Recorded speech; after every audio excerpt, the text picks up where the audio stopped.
Vai ler o livro de Josué?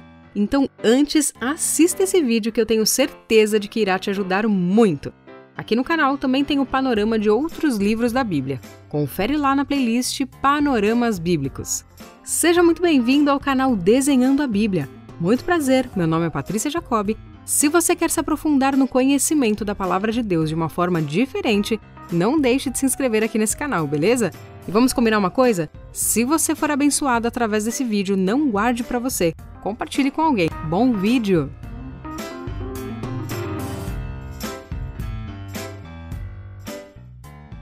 E como sempre, vamos começar com o nome do livro que recebe o nome do personagem principal, Josué. No hebraico, essa palavra assume 4 formas, e nós vemos isso em Deuteronômio 3:21, Josué 1:1, Deuteronômio 32:44 e Neemias 8:17. A forma escrita em Josué 1:1 é a mais comum. Na Septuaginta, ou seja, a tradução do hebraico para o grego, esse nome aparece como filho de Num, enquanto que a Vulgata, que é a versão latina, traz Liber Josué, que deu origem ao nome em português. Josué é o 6º livro da Bíblia. No cânon hebraico, o livro de Josué vem depois do Pentateuco e introduz a 2ª divisão do cânon do Antigo Testamento. E um assunto que é bastante polêmico e discutido é sobre a autoria do livro, pois o autor de Josué é incerto. Algumas passagens do livro afirmam ter sido escritas pelo próprio Josué, como por exemplo Josué 24:26. O uso do pronome nós e nos, como no capítulo 5, versículo 6, sustenta a teoria de que o autor deve ter sido testemunha de alguns acontecimentos que ocorreram durante esse período.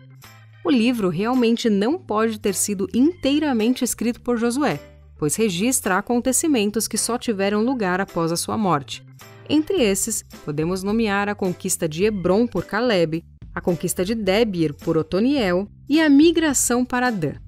Semelhantemente, os relatos da morte de Josué e de Eleazar mostram que o livro é posterior ao tempo de Josué e tinha sido composto em sua forma final por um escriba ou editor posterior, mas foi baseado em documentos escritos por Josué.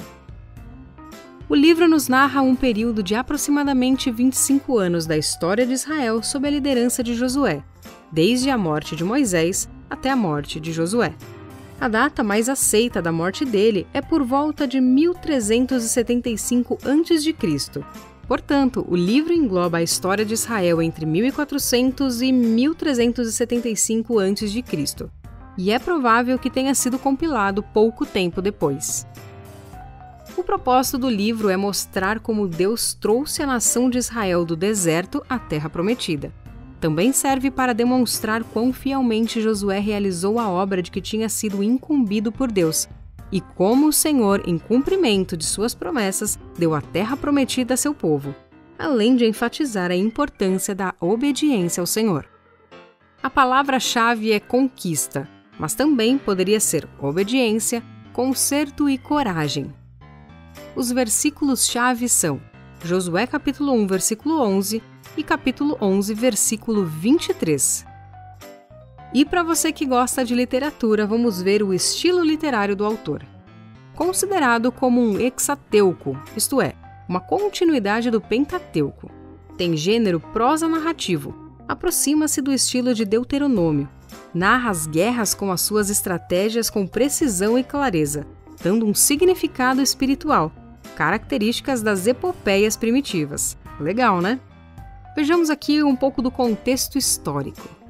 Moisés havia morrido e agora, sob a liderança de Josué, o povo de Israel vai entrar na terra da promessa feita por Deus a Abraão. Esta terra era toda a extensão da Palestina, do Egito até a Síria. Deus havia dado esta terra a Abraão e a sua descendência, e agora era o momento de possuí-la. O livro começa nas vésperas da entrada de Israel em Canaã. Politicamente, essa terra se dividia em várias cidades-estados, cada uma com o seu próprio governo, e todas hostis umas com as outras. Moralmente, as pessoas eram imorais, brutas e idólatras. A religião cananeia enfatizava a fertilidade, a adoração da serpente e o sacrifício de crianças. Por outro lado, o povo de Deus estava sem pátria havia 400 anos. depois da escravidão no Egito, ficaram perambulando sem rumo no deserto por 40 anos. Mesmo de forma imperfeita, o povo continuou fiel à promessa que Deus havia feito a Abraão, e agora estavam prestes a vivenciar o cumprimento dessa promessa. O livro de Josué pode ser dividido em 4 partes. A primeira parte é de Josué capítulo 1 até o capítulo 5, que é a preparação para a entrada na terra.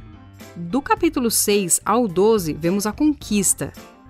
Do capítulo 13 ao 22, a divisão da terra. E a despedida de Josué nós vemos nos capítulos 23 e 24. Apesar de Cristo ainda não estar na terra nessa época, ele é revelado no livro de Josué de 3 maneiras. Primeiro, por revelação direta. No capítulo 5, versículos do 13 ao 15, o Deus triuno aparece a Josué como o príncipe do exército do Senhor. Através da sua aparição, Josué teve certeza de que o próprio Deus era o responsável. Era a tarefa de Josué, assim como a nossa, seguir os planos do príncipe. Além de conhecê-lo, precisamos estar ao lado dele. A segunda forma que Cristo é revelado é através de modelos. Um modelo é um símbolo, uma lição objetiva.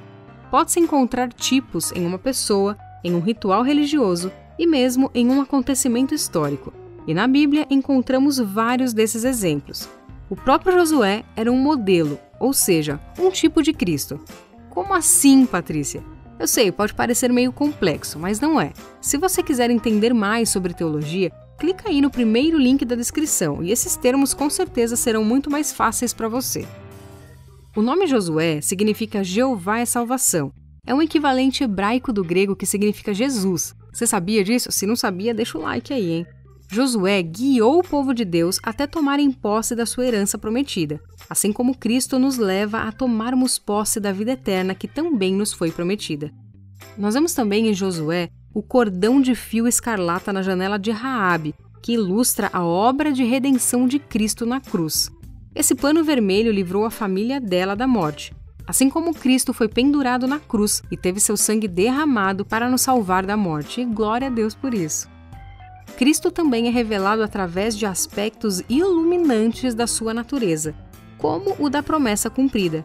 Assim como Deus cumpriu a sua promessa para o povo de Israel, ele fará o mesmo por nós através de Cristo. E há vários ensinos importantes nesse livro, mas eu quero deixar aqui alguns. O livro de Josué tem um tema teológico predominante de descanso. Os israelitas, depois de vagarem pelo deserto por 40 anos, finalmente entraram no descanso que Deus tinha preparado para eles na terra de Canaã. O escritor de Hebreus usa esse incidente como uma advertência para não deixarmos que a descrença nos impeça de entrar no repouso de Deus em Cristo. O livro também nos ensina que a meditação em sua palavra e a obediência fiel aos mandamentos de Deus são a chave da bênção e da abundância. Josué chamou o povo e nos chama a uma vida de obediência e fé. O livro nos dá muitas outras lições valiosas, como atitudes essenciais para a vitória dada por Deus, princípios de liderança, o resultado fatal do orgulho, a importância de sempre lembrar as coisas que Deus fez por nós, a fidelidade de Deus à sua palavra e nos dá exemplos do seu poder glorioso. Não deixe de meditar todos os dias na palavra do Senhor para estar cada vez mais perto dele, amém? Se você precisa de ajuda para isso, também tem um link aí na descrição que pode te ajudar. E se você precisa de um vídeo institucional, didático ou até comercial, entre em contato comigo através do e-mail desenhandoabibliabr@gmail.com. Deus abençoe a sua vida e que você o obedeça cada vez mais. Até a próxima!